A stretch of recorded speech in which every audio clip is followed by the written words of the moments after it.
Figure हमारा action में है तो उसमें जेस्चर को किस तरीके से कैप्चर करना, किस तरीके से हम एक बेटर वे में दिखा सकते हैं। बॉडी लैंग्वेज से हमें पता चलता है कि वो क्या एक्सप्रेस करना चाह रहा है, इसके लिए ही हम जेस्चर स्टडी करते हैं। लाइन ऑफ एक्शन देखने के बाद हम अपने फिगर के टॉर्सो के पार्ट एनाटॉमी में हम बिल्कुल भी नहीं जाएंगे। अभी लिया है मैंने इसमें एक डांसिंग पोज को लिया, मतलब रिदम ही है इसमें। इस डांसिंग फॉर्म के जो रिदमिक एक्शन है इसको अगर हम सही से नहीं दिखा पाएंगे तो एक फील ही नहीं आ पाएगी। रिदम के ऊपर आप ना जाएं। अगर आप प्रोपोर्शन में प्रॉब्लम हो रही है, सब कॉन्शियसली आप कॉन्शियस माइंड के साथ वर्क करें तो रिजल्ट जो हमारा आता है वो बहुत ज़्यादा इफ़ेक्टिव आता है।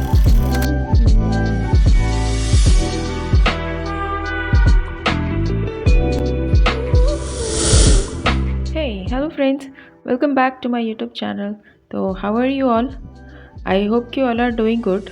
तो जैसे कि आपने देख लिया होगा कि आज हम जो फिगर है, पिछले की वीडियो में भी मैंने फिगर ही लिया था, फिगर की रैपिड स्केचिंग किस तरीके से करनी है, जेस्चर को ध्यान में रखते हुए, प्रोपोर्शन को ध्यान में रखते हुए, इन सारी चीज़ों पे हमने बात की थी। तो आज की वीडियो में हम इसी को थोड़ा सा और डीप में समझने की कोशिश करेंगे कि हमारे जो फिगर हैं उसमें अगर कोई फिगर हमारा मूविंग है या फिर अगर कोई फिगर हमारा एक्शन में है तो उसमें जेस्चर को किस तरीके से कैप्चर करना है, उसमें बॉडी के एक मोशन को किस तरीके से हम एक बेटर वे में दिखा सकते हैं विथ रिदम। मतलब जो हमारा फिगर है उसमें हम रिदम किस तरीके से कैप्चर कर सकते हैं टू कैप्चर बेटर जेस्चर। तो पहले की वीडियो में मैंने बताया था कि जेस्चर का एक्चुअल मतलब क्या होता है। एक नॉर्मल बोलचाल की भाषा में अगर हम कहें तो जेस्चर का मतलब होता है एक्सप्रेशन से, मतलब एक बॉडी का एक एक्सप्रेशन होता है। बॉडी लैंग्वेज से हमें पता चलता है कि बॉडी का क्या एक्सप्रेशन है, वो क्या एक्सप्रेस करना चाह रहा है। फेस के एक्सप्रेशन से पता चलता है कि फेस क्या एक्सप्रेस करना चाह रहा है। तो अगर हम कोई फिगर बना रहे हैं तो बॉडी का जो लैंग्वेज है उसको एक्सप्रेस करने के लिए ही हम जेस्चर स्टडी करते हैं, जेस्चर ड्राइंग करते हैं। तो जेस्चर ड्राइंग करते वक्त, जेस्चर स्टडी करते वक्त सबसे पहले हमें क्या देखना होता है अपने फिगर में, जो हमारा फिगर है उसको सिंगल एक लाइन में पूरे फिगर के एक्शन को हमें शो करना होता है। जैसे कि आप देख सकते हैं यहाँ पे फिगर में एक लाइन, मतलब कि ये लाइन जो होती है इसको हम लाइन ऑफ एक्शन बोलते हैं। ये इसको हम एस कर्व में या फिर सी कर्व में हम पूरे फिगर को दिखा सकते हैं। जैसे डिफरेंट रेफरेंस जब हम लेते हैं तो किसी में एस कर्व होता है, किसी में सी कर्व होता है। आगे मैंने सी कर्व वाले भी रेफरेंस लिए हैं तो आप देखना, उसमें आपको और समझ में आ जाएगा कि पूरे फिगर का एक रिदम कह सकते हैं कि पूरे बॉडी का जो पार्ट है वो एक रिदम लाइन में आ रहा है, सिंगल एक लाइन में आ रहा है। लाइन ऑफ एक्शन देखने के बाद हम अपने फिगर के टॉर्सो के पार्ट को, उसके एंगल को देखेंगे। टॉर्सो क्या होता है ये तो आपको पता ही होगा, अगर नहीं पता है तो मैं बता देती हूँ कि it's a very simple term जिसमें हेड, हैंड और लेग के पार्ट को छोड़कर जो भी हमारे बॉडी का जो मेन पार्ट होता है, ऊपर रिब केज का पार्ट और नीचे पेल्विक का पार्ट, इन दोनों पार्ट को ज्वाइंटली हम टॉर्सो बोलते हैं। तो टॉर्सो स्टडी करने के लिए ये एक बहुत ही सिंपल सी स्टडी है, ये एनाटॉमी से बिल्कुल बाहर की चीज़ है। एनाटॉमी में हम बिल्कुल भी नहीं जाएंगे अभी हम सिंपल एक ऊपर के जो रिब केज का जो पोर्शन होता है उसको हम एक ओवल में डिनोट करते हैं, सिंप्लीफाई करते हैं, और जो नीचे पेल्विक का पार्ट होता है उसको भी हम एक ओवल में सिंप्लीफाई करके हम इसको दिखाते हैं। बस इसको समझने के लिए कि हाँ, ऊपर ये एक रिब केज का पार्ट है और नीचे एक पेल्विक का पार्ट है, क्योंकि यही जो दो पोर्शन होता है बॉडी का जिससे हमारे फिगर के हेड, हैंड एंड लेग सारी चीज़ें हमारी बॉडी का वो कनेक्टेड होता है। तो इसके एंगल को देख के हमें अपने बॉडी के एंगल को, हमें अपने फिगर को के एंगल को समझने में बहुत ज़्यादा हेल्प मिलती है। तो इसको समझना बहुत ज़्यादा इम्पॉर्टेंट है जब हम अपने फिगर के एंगल को, उसके एक्शन को देखने की कोशिश करते हैं। तब यहाँ तक करने के बाद अब हम हैंड और लेग के एक्शन को भी हम दिखा सकते हैं। एक सिंपल सिंगल जेस्चरल लाइन में, सिंगल रिदमिक लाइन में हम इसके हैंड के एंगल, जैसे इसमें जो है, इसमें लेफ़्ट वाला जो हैंड है ये पूरा एक एंगल में जा रहा है ना, एक तो इसको एक एंगल में इस तरीके से सी कर्व में आप दिखा सकते हैं, है ना। तो आप देखो जिस तरीके से मैं कर रही हूँ उसी तरीके से। उसके बाद जब हैंड के और लेग के पूरे के एंगल को हमने दिखा दिया एक रिदमिक जेस्चरल लाइन में, उसके बाद इसी के ऊपर हमें अपने फिगर को फिक्स कर देना है। इसके बाद ऊपर ऊपर की सारी चीज़ों को हमें फिक्स कर देना है, जिस तरीके से मैं यहाँ पे कर रही हूँ, ठीक है। तो जेस्चर ड्राइंग में हमें इतना ही करना होता है। मेन हमारे जो भी फिगर है उसके पूरे फिगर के एक्शन को दिखाना होता है, हैंड और एंगल, हैंड और लेग के, हेड के, इन सारी चीज़ों के एंगल को एक रिदमिक लाइन में एक रिदम दिखाते हुए दिखाना होता है। अब एक दूसरा फिगर लिया है मैंने, यहाँ पे देखो आप, सबसे पहले मैंने एक हेड के लिए एक ओवल बना लिया, फिर उसके बाद और हाँ, जो भी आप बीन स्टडी करोगे, जो हमने यहाँ पे बताया कि इसको हम बीन स्टडी बोलते हैं, जो टॉर्सो की स्टडी के वक्त मैंने बताया कि ऊपर के पार्ट को एक ओवल में और नीचे के पार्ट को एक ओवल में, जो कि एक दूसरे से ओवरलैप कर रही होती है, उनको हम बीन स्टडी बोल सकते हैं। टॉर्सो बीन स्टडी इस टाइप से, है ना। तो जो ये बीन स्टडी हम करते हैं उसमें ऊपर शोल्डर के एंगल को भी हम दिखा सकते हैं, जैसे यहाँ पे मैंने दिखाया वाइट लाइन से। उससे थोड़ा और समझने में आसानी होती है चीज़ों को, ठीक है। तो आपने देखा यहाँ पे मैंने किस तरीके से सबसे पहले इसको एक एंगल एक्शन लाइन में मैंने दिखाया, और फिर उसके बाद हम जो हैंड है उसके एंगल को और लेग है उसके एंगल को एक रिदमिक लाइन में, जो कि हमारे टॉर्सो से ही रिदम के साथ जाते हुए वो एक सिंगल लाइन में आप उसको पहले दिखा सकते हैं, ठीक है।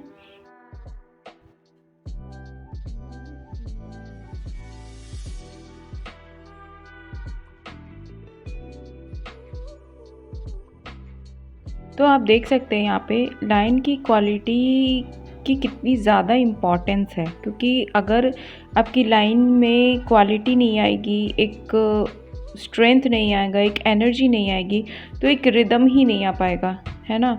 तो यहाँ पे देख रहे हैं पूरा काम हमारा रिदम के ही ऊपर है, पूरे फिगर के रिदम को ही, पूरे फिगर के जो बॉडी पार्ट हैं उनमें हम एक रिदम ढूंढने की कोशिश कर रहे हैं कि अगर हैंड हमारा कनेक्टेड है टॉर्सो से तो वो एक रिदमिक लाइन में, अगर लेग कनेक्टेड है टॉर्सो से तो वो भी एक रिदमिक लाइन में कनेक्ट हो रहा है, अगर हेड है तो उसका भी एक रिदम है टॉर्सो के साथ, एक कर्व में वो कनेक्ट हो रहा है। तो यहाँ पे पूरा काम हमारा रिदमिक जेस्चरल लाइन में ही है। तो अगर लाइन की क्वालिटी अच्छी नहीं होगी, अगर आप लाइन को ब्रेक करके डालेंगे तो वो बिल्कुल भी रिदम आ ही नहीं पाएगा, और अगर रिदम नहीं आएगा तो प्रॉपर जेस्चर, बॉडी का एक मोशन, एक रिदमिक मोशन हम उसको नहीं दिखा पाएंगे। क्योंकि ये एक जो भी रेफरेंस लिया है मैंने, इसमें एक डांसिंग पोज को लिया है, जिसमें आप देख सकते हैं ये सारे जो भी डांस हैं इसमें कितना ज़्यादा एक मोशन होता है, एक रिदम होता है ना। तो इसमें रिदम दिखाना बहुत ज़्यादा मतलब रिदम ही है इसमें। अगर रिदम नहीं हो तो डांस के फॉर्म का कोई मतलब नहीं है ना। तो इस डांसिंग फॉर्म के जो रिदमिक एक्शन है इसको अगर हम सही से नहीं दिखा पाएंगे तो एक फील ही नहीं आ पाएगा। ऐसा लगेगा कि हाँ, एक बॉडी हाथ उठाकर खड़ा है या फिर लेग इस एंगल में करके खड़ा है, मतलब वो रिदम का एक फील नहीं आएगा। ऐसा मतलब फील नहीं आएगा कि ये जो फिगर हम बना रहे हैं वो एक डांसिंग पोजीशन में है, वो डांस कर रहा है, ऐसा फील ही नहीं आ पाएगा। और फिर जब फील नहीं आएगा तो उसके जो अभी हमारा फिगर है उसके एक्सप्रेशन को हम प्रॉपरली कैच नहीं कर पाएंगे। तो आप समझ सकते हैं कि इस तरीके से जेस्चरल ड्राइंग, जेस्चर स्टडी, रिदम की स्टडी कितनी ज़्यादा इम्पॉर्टेंट है। अगर हम एक फ्री मूविंग फिगर्स को हम दिखाना चाह रहे हैं, उसके एक्शन को दिखाना चाह रहे हैं, तो उसके फिगर में, क्योंकि फिगर हमारा एक मूविंग एक एंटिटी होती है जो मूव कर सकती है, हर सेकेंड में वो मूव कर सकती है ना। तो इस चीज़ को फील कराना बहुत ज़्यादा इम्पॉर्टेंट है ना। तो इस चीज़ को फील कराने के लिए ही हम ये जेस्चर स्टडी करते हैं। तो ये एक एकदम क्विक स्टडी होती है, एक रैपिड कह सकते हैं इसको। रैपिड कहने का मतलब ये नहीं कि चीज़ों को जल्दी जल्दी करना, क्विकली बनाना, नहीं। इसका मतलब रैपिड या क्विक स्केचिंग कहने का मतलब है कि हमें बहुत ही कम डिटेलिंग में, क्विक कहने का मतलब लेस डिटेलिंग, मतलब बहुत ही ज़्यादा कम डिटेलिंग में उसके मैक्सिमम इसेंस को कैप्चर करने की कोशिश करना, उसके हाव भाव को, उसके फील को कैप्चर करने की कोशिश करना, इसी को हम बोलते हैं जेस्चर ड्राइंग। तो ये बहुत ज़्यादा इम्पॉर्टेंट है। अगर आप किसी भी फिगर के एक्शन को या फिर फिगर के एक हाव भाव को, एक्सप्रेशन को अगर आप कैच करना चाहते हैं तो।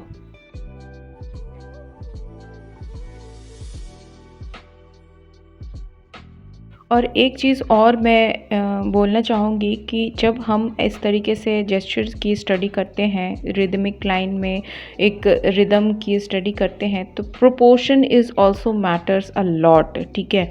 अगर हमारा बॉडी पार्ट एक प्रोपोर्शन में नहीं होगा, एक पर्टिकुलर प्रोपोर्शन में नहीं होगा, तो वो फील नहीं आ पाएगा, ठीक है। तो प्रोपोर्शन स्टडी इज़ वो तो एक सबसे पहला पार्ट है। रिदम के ऊपर आप ना जाएं अगर आप प्रोपोर्शन में प्रॉब्लम हो रही है या फिर प्रोपोर्शन सही नहीं आ रहा है तो, ठीक है। क्योंकि proportion is the very very first part draw any object या एनी फिगर्स, किसी भी चीज़ को ड्रॉ करने के लिए, ठीक है। तो ह्यूमन फिगर के प्रोपोर्शन के ऊपर मैंने सबसे पहले एक वीडियो बनाई थी, फिगर की जो स्केचिंग है उसको स्टार्ट करने से पहले। तो अगर आपने वो वाली वीडियो नहीं देखी है तो आप प्लीज़ उस वीडियो को देख लेना पहले, क्योंकि अगर हम प्रोपोर्शन की स्टडी पहले से कर चुके होते हैं ना, तो वो सारी चीज़ें हमारे माइंड में सबकॉन्शियसली वो ऑलरेडी फिट हो जाती है, वो चली जाती है वो स्टडी हमारे माइंड में। तो उसके बाद जब ये वाली स्टडी, जब हम जेस्चर स्टडी करते हैं, तो आपको इंटेंशनली अलग से प्रोपोर्शन की मेज़रिंग या फिर प्रोपोर्शन के अलग अलग डिफरेंट पार्ट को मेज़र करने की ज़रूरत नहीं पड़ती, क्योंकि फिर वो हमारा सबकॉन्शियस लेवल पे वो सारे मेज़रमेंट्स हो रहे होते हैं जब आप ये स्टडी कर रहे होते हो तो, ठीक है। तो थोड़ा बहुत ऊपर नीचे होता है, कोई दिक्कत नहीं है। वो प्रैक्टिस, जितना ज़्यादा हम प्रैक्टिस करते हैं उससे वो धीरे धीरे इम्प्रूव होती जाती है, ठीक है। लेकिन अगर थोड़ी भी प्रोपोर्शन की स्टडी आपने नहीं की है तो मैं सजेस्ट करूँगी कि पहले आप प्रोपोर्शन के ऊपर कर लें, क्योंकि दैट इज़ वेरी इंपॉर्टेंट। चीज़ों को पहले अपने माइंड में डालना, पहले जो फर्स्ट लेवल है उसको अपने सबकॉन्शियस में डालना, वो बहुत ज़्यादा इम्पॉर्टेंट है, ताकि सबकॉन्शियसली आप कॉन्शियस माइंड के साथ वर्क करें तो रिज़ल्ट जो हमारा आता है वो बहुत ज़्यादा इफ़ेक्टिव आता है ना। अगर आप इस टाइप के पोजेज़ में, अगर आप प्रोपोर्शन की स्टडी किस तरीके से करनी है अगर आप बोलोगे तो एक और वीडियो मैं बना दूंगी प्रोपोर्शन के ऊपर, थोड़े इस टाइप के पोजेज़ को लेकर, ठीक है। तो आप बताना मुझे, और प्रोपोर्शन की स्टडी पहले कर लेना अच्छे से, तभी आप जेस्चर के ऊपर आना, ठीक है।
तो फ्रेंड्स, आई होप कि आपको आज का लेसन अच्छा लगा हो, और इसी तरीके से प्रैक्टिस करना।